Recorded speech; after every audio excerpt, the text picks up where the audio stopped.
Hello guys, इस video में हम बात करेंगे क्वांटाइजेशन ऑफ चार्ज के बारे में, जो कि chapter 1 NCERT physics electric charges and field का टॉपिक है। तो चलिए इसे स्टार्ट करते हैं। तो पहले मैं आपको एक आइडिया दे देता हूँ इस पूरे आर्टिकल में, इस पूरे टॉपिक में क्या बात करी है। तो देखो, हम बात किसकी कर रहे थे? हम चार्जेस की प्रॉपर्टीज़ की बात कर रहे थे। हमने एडिटिविटी ऑफ चार्ज देखा था, चार्ज का कंजर्वेशन देखा था, वो प्रीवियस वीडियोज़ में आप देख लेना, ठीक है। और अब बात करेंगे हम क्वांटाइजेशन ऑफ चार्ज की। तो ओवरऑल इस पैराग्राफ में जो बात की है वो ये बात की है कि जो चार्ज होगा हमारा, किसी भी बॉडी में जो चार्ज होगा वो किस फॉर्म में होगा, वो किस वजह से होगा। पहले तो देखो, इलेक्ट्रॉन जो बेसिक यूनिट ऑफ चार्ज है, सबसे छोटी यूनिट है चार्ज की, वो क्या है? इलेक्ट्रॉन है, ठीक है। इलेक्ट्रॉन का चार्ज ये बेसिक यूनिट है, या प्रोटॉन का चार्ज, बिकॉज इन दोनों का चार्जेस क्या होते हैं? इक्वल होते हैं। प्रोटॉन का आपको पता है दोनों चार्जेस, प्रोटॉन के लिए 1.6 × 10⁻⁻19 and the charge of electron is the same but it is negative, ये आपको पता है। तो सबसे बेसिक यूनिट चार्ज क्या है? इलेक्ट्रॉन का चार्ज है। और किसी भी बॉडी में जो चार्ज होगा, ये सपोज किसी बॉडी में, जैसे कि आगे एग्जांपल भी दिया है, यहाँ आगे बोला है कि सपोज किसी बॉडी में N1 इलेक्ट्रॉन है, ठीक है। N1 इलेक्ट्रॉन है, तो देखो कहाँ पर दिया, ये दिया है यहाँ N1 इलेक्ट्रॉन है और N2 प्रोटॉन है।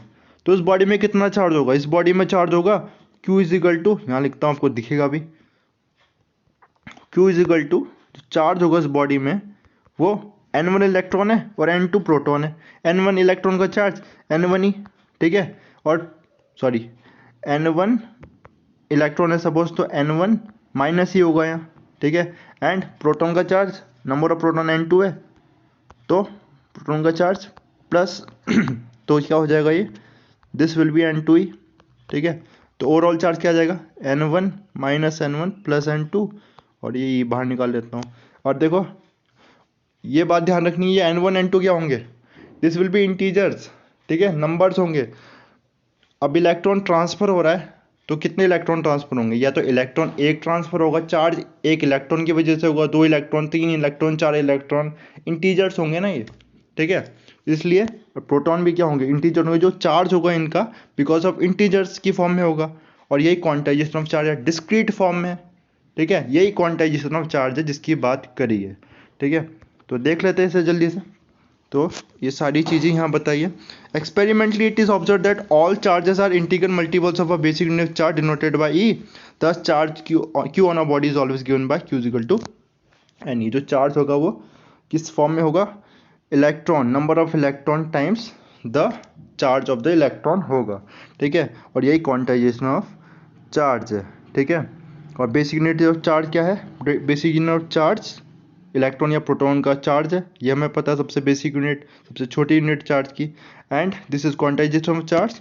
और हमने क्वांटाइजेशन की बात आगे भी करनी है, ऑप्टिक्स पढ़ेंगे जब, कि चार्ज जो लाइट है, लाइट को हम देखेंगे, पहले हम इसका वेव नेचर प्रूव करेंगे, उसके बाद हम देखेंगे it is in form of photons, and that is the quantization of radiation और लाइट, ठीक है।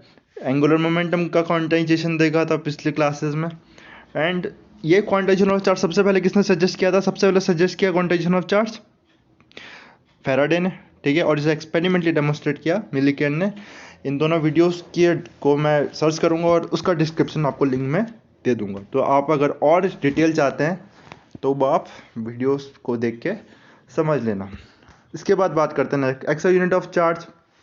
आप सभी को पता है ऐसा यूनिट ऑफ चार्ज क्या है? कूलम है, ठीक है। अपने आई एम श्योर की छोटी क्लास में ये पढ़ा होगा, कूलम इज द ऐसा यूनिट ऑफ चार्ज। और कूलम को कैसे डिफाइन करेंगे? चैप्टर 3 में देखेंगे। पहले तो इलेक्ट्रिसिटी जब पढ़ेंगे, करंट इलेक्ट्रिसिटी, और जिन लोगों ने पढ़ लिया करंट इलेक्ट्रिसिटी वो समझ चुके हैं कि जो करंट है वो चार्ज अपॉन टाइम है, चार्ज पर यूनिट टाइम, और the rate of flow of charge through a cross section of a wire in per unit time. तो देखो यहाँ से करंट क्या आ जाएगा, यहाँ से चार्ज क्या आ जाएगा? चार्ज आ जाएगा आई इंटू टी, ठीक है, क्रॉस मल्टीप्लाई कर दिया मैंने। And now we can define coulomb from here. तो charge is coulomb, unit of charge is coulomb, and current is ampere, and time is second. तो अब देखो डिफाइन कैसे करते हैं। तो एक वायर है, जैसा कि बुक में दिया है, मैं वही बता रहा हूँ। देखो, एक वायर में से सपोज सर्किट एंड वायर है, और इस वायर में से सपोज कितना करंट फ्लो हो रहा है? सपोज 1 एम्पियर करंट फ्लो हो रहा है। तो अगर इस वायर में से 1 एम्पियर करंट फ्लो हो रहा है तो 1 सेकेंड में इस वायर के अक्रॉस कितना चार्ज फ्लो हो रहा होगा, डेट विल बी 1 कूलम। ठीक है, तो आई होप ये समझ में आ गया होगा आपको। और इसके बाद देखो, तो अब देखो, और 1 कूलम में कितना चार्ज होता है, 1 कूलम में कितना चार्ज होता है, तो देखो इलेक्ट्रॉन का चार्ज कितना है इलेक्ट्रॉन का चार्ज हमें पता है 1.6 इंटू 10⁻19 एग्जैक्टली ये है। तो 1 कूलम निकालने तो क्या करेंगे, इस क्वांटिटी को अपॉन में ले जाओ, तो 1 कूलम में कितने इलेक्ट्रॉन्स आ जाएंगे 1 कूलम में कितने इलेक्ट्रॉन्स आ जाएंगे, 1 अपॉन दिस क्वांटिटी करोगे तो जो वैल्यू आएगी ना वो ये आएगी, कितना 6 इंटू 10⁻18। तो जब मैं बोल रहा हूँ कि 1 कूलम चार्ज फ्लो कर रहा है, तो मैं क्या बोल रहा हूँ, इतने इलेक्ट्रॉन फ्लो कर रहे हैं। आई होप ये बात आपको समझ में आ गई होगी। आगे बढ़ते हैं, तो देखो आगे माइक्रो कूलम 10⁻⁻6 होता है, क्योंकि कूलम बहुत बड़ी यूनिट है, बहुत बड़ी यूनिट है, हम छोटी यूनिट से डील करेंगे इसके बाद 10⁻⁻6 एंड मेरी आपको पता है 10⁻⁻3। ठीक है, और ये चीज़ मैंने आपको समझा दी अभी, प्रोटॉन इलेक्ट्रॉन एक बॉडी में इतने n1 है n2 है, तो ओवरऑल चार्ज ये होगा, and this because n1 and n2 are integers, integer की फॉर्म में होंगे, डिस्क्रीट फॉर्म में होंगे। ठीक है, तो n2 और n-n1 भी इंटीजर ही होगा। ठीक है, तो किसी भी बॉडी में जो चार्ज होगा वो इंटीग्रल मल्टीपल ऑफ इलेक्ट्रॉन ही होगा, डिस्क्रीट फॉर्म में होगा। तो इलेक्ट्रॉन स्टेप बाय स्टेप ही, हम किसी भी बॉडी में अगर चार्ज गेन कर रहा है तो स्टेप बाय स्टेप एक एक इलेक्ट्रॉन करके गेन करेगा, यही क्वांटाइजेशन ऑफ चार्ज है, ये आपको समझना है। ठीक है, the step size E is however very small because at the macroscopic level we deal with charges at a few microcoulomb. At this scale the fact that charge of a body can increase or decrease in unit of E is not visible. The degree and nature of the charge is lost and it appear to be continuous. तो बात को समझते हैं, उससे पहले next paragraph देख लेते हैं, आपको भाई ये बात समझ में आ जाएगी। ठीक है, तो देखो this situation can be compared with the geometrical concept of points and lines. A dotted line viewed from a distance appeared continuous to us, but it is not continuous in reality, as many points very close to each other normally give an impression of a continuous line. Many small charges taken together appear as continuous charge distribution. ठीक है, तो देखो एक line क्या होती है, line is a collection of many points. ठीक है, या ऐसे भी समझ सकते हो बहुत सारे पॉइंट है, बहुत क्लोज है। ठीक है, बहुत सारे पॉइंट्स हैं, ड्रॉ नहीं हो रहा है लेकिन आप समझ जाओगे कि क्या बोल रहा चाह रहा हूँ मैं। बहुत सारे पॉइंट है, क्लोजली है। ठीक है, अब इन पॉइंट्स को आप दूर से देखोगे तो आपको क्या दिखेगा, क्या ये पॉइंट डिस्क्रीट है कि नहीं है, बिल्कुल ये डिस्क्रीट है। डिस्क्रीट मतलब ये अलग अलग है। ठीक है, लेकिन अगर दूर से देखो, बहुत डिस्टेंस से ले जाओगे तो ये पॉइंट्स आपको क्या होगा, ये पॉइंट्स आपको कंटिन्यूस दिखेंगे। ठीक है, इनकी जो डिस्क्रीट नेचर था वो दिखाई नहीं देगा दूर से। ठीक है, सेम चीज होगी चार्ज के साथ। चार्जेस, एक बॉडी में चार्ज कैसे आ रहा है, in the form of electron, एक एक इलेक्ट्रॉन करके आ रहा है। ठीक है, बट मैक्रोस्कोपिक लेवल पे हम देखेंगे तो चार्जेस कैसे फ्लो होते हैं, कितने चार्जेस, माइक्रोकूलम चार्ज है। ठीक है, तो माइक्रोकूलम चार्ज में हमें एक इलेक्ट्रॉन थोड़ी दिखेगा, एक इलेक्ट्रॉन आते हुए।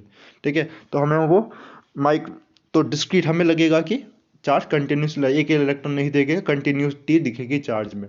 ठीक है, ऐसा नहीं लगेगा कि एक एक इलेक्ट्रॉन आ रहा है, क्योंकि बहुत सारे इलेक्ट्रॉन आ रहे हैं, तो हमें लगेगा कि क्वांटाइजेशन ऑफ चार्ज का मैक्रोस्कोपिक लेवल में कोई मतलब नहीं रह जाता।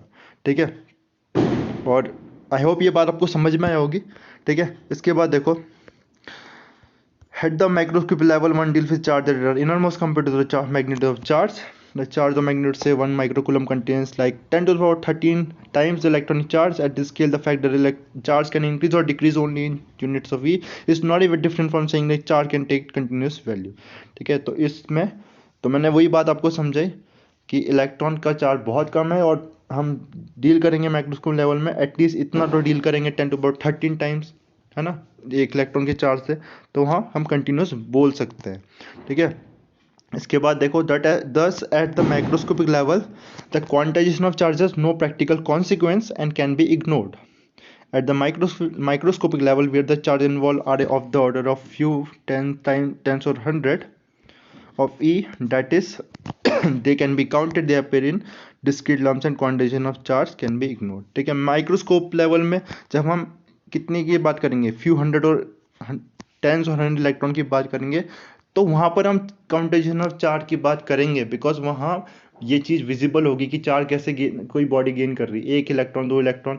बट माइक्रोस्कोप लेवल में बहुत सारे इलेक्ट्रॉन एक बॉडी गेन कर रही है। ठीक है, एक बॉडी से ट्रांसफर हो रहे हैं, तो वहाँ पर भले ही वो क्वांटाइजेशन ऑफ चार्ज है लेकिन वो विजिबल नहीं होगा, उसे हम कंटिन्यूस मान सकते हैं। ठीक है, तो क्वांटाइजेशन ऑफ चार्ज कहाँ पर हम देख पाएंगे, यहाँ कहाँ उसका इंपॉर्टेंस है माइक्रोस्कोपिक लेवल में। ठीक है, आई होप ये पैराग्राफ आपको क्लियर हुआ होगा। ठीक है, तो इसके बाद देखो मैं कुछ बातें आपको शेयर करना चाहता हूँ। पहली बात तो बहुत सारे कमेंट्स आए कि आप वीडियो कंटिन्यू करें। जितना मेरी नॉलेज है उस हिसाब से मैं आपको एनसीईआरटी फिजिक्स समझाने की कोशिश कर रहा हूँ। ठीक है, तो हो सकता है कोई मिस्टेक भी हुई है, बहुत सारी मिस्टेक्स हुई है एक्सप्लेनेशन में, तो आप प्लीज़ मुझे बताया करें कि क्या मिस्टेक्स है, अगर आपको पता चलता है। ठीक है, ताकि मैं भी अपने आप को करेक्ट करूँ और उसको और लोग भी उससे कोई भी गलत इन्फॉर्मेशन ना ले। ठीक है, कोई भी गलत इन्फॉर्मेशन ना ले, गलत नहीं समझेंगे। ठीक है, तो इसको हम ट्राई करेंगे, तो आप मुझे हेल्प करना। और क्योंकि मुझे टाइम नहीं मिल रहा है वीडियो बनाने का, फिर भी मैं ट्राई कर रहा हूँ वीडियो बनाने की। ठीक है, तो थैंक यू, बस फिर नेक्स्ट वीडियो में मिलते हैं।